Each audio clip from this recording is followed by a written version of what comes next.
Selamat pagi dan salam sejahtera untuk kita sekalian. Apa kabar kita pada hari ini? Semoga semuanya dalam keadaan yang baik-baik saja.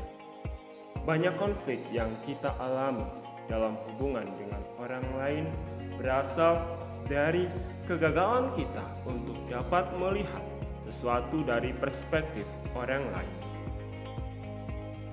Jika ada seorang temanmu yang melakukan kesalahan terhadapmu, bagaimana respon Anda? Kesal, jengkel, atau marah? Atau Anda mampu melihat dari sisi atau sudut pandang yang berbeda? Hari ini kita akan belajar bersama tentang topik yang menarik. Oleh karena itu, jangan kemana-mana untuk saksikan video selanjutnya.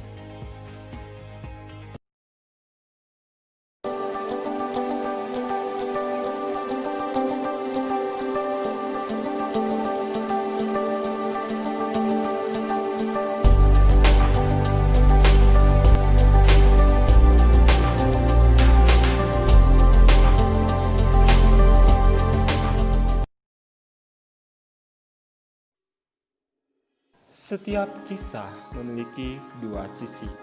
Saya memiliki uang koin di tangan saya, dan koin ini memiliki dua sisi yang tidak bisa dipisahkan satu dengan lainnya.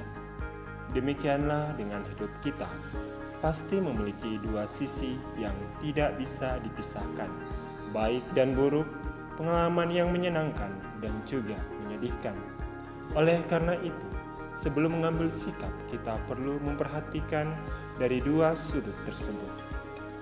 Untuk itu diperlukan sebuah prinsip untuk dapat memahaminya. Prinsip tersebut adalah prinsip pertukaran.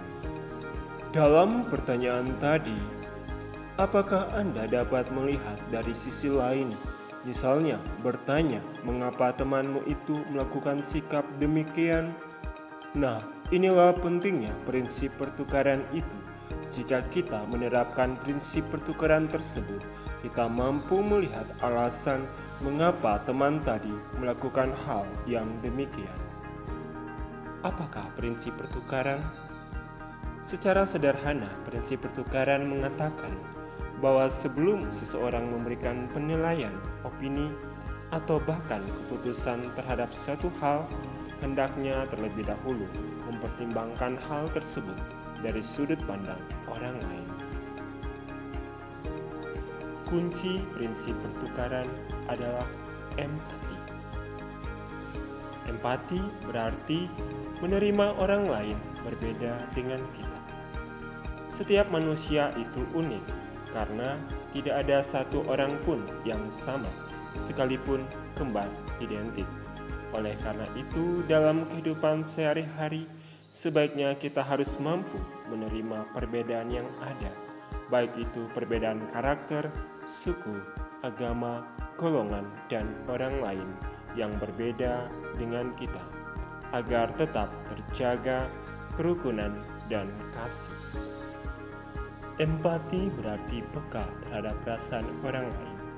Perlakukanlah orang lain sebagaimana kamu ingin diperlakukan. Inilah ungkapan yang menarik bagi saya. Jika kita menaburkan hal yang baik, saya percaya kita akan mendapatkan hal yang baik pula dari orang lain lagi. Oleh karena itu, janganlah berhenti berbuat baik kepada orang lain, meskipun terkadang perbuatan baik itu disalah artikan. Dalam prinsip pertukaran, jadilah orang yang mudah didekati. Memang setiap orang pasti berbeda. Ada yang introvert dan juga ekstrovert. Ada yang mudah menjalin sosialisasi, namun ada juga yang mengalami kesulitan untuk menjalin sosialisasi. Namun, jadilah orang yang mampu membawa kebaikan dimanapun kita berada. Berusahalah keluar dari zona nyaman yang kita miliki.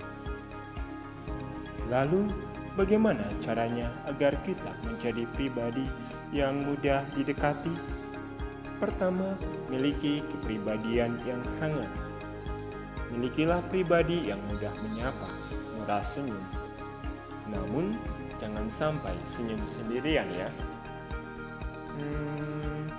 Ya, jangan sampai senyum sendirian. Lalu suka menolong dan lain sebagainya. Yang kedua, menjadi pribadi yang otentik. Jadilah dirimu sendiri dan janganlah dibuat-buat. Tampillah apa adanya, bukan ada apanya. Karena sesungguhnya kita diciptakan dengan baik adanya, dan paculah dirimu untuk menjadi pribadi yang berkualitas. Yang ketiga, mudah meminta maaf dan memaafkan. Ada 3 kata kunci yang perlu kita ingat dan terapkan dalam hidup ini, yaitu tolong, maaf, dan terima kasih. Janganlah ragu untuk meminta maaf jika Anda melakukan kesalahan, dan janganlah berhenti untuk belajar memaafkan kesalahan orang lain, karena tidak ada satu orang pun yang luput dari kesalahan. Janganlah menyimpan kesalahan orang lain dalam hati kita, karena itu sangat merugikan.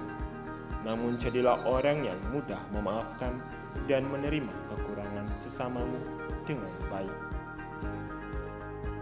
Henry Wadsworth Longfellow mengatakan demikian.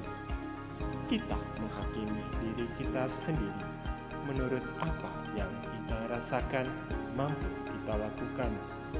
Sementara orang lain menghakimi diri kita menurut apa yang telah kita lakukan. Demikianlah penjelasan saya mengenai prinsip pertukaran. Semoga video ini bermanfaat. Tetap jaga kesehatan. Salam sehat.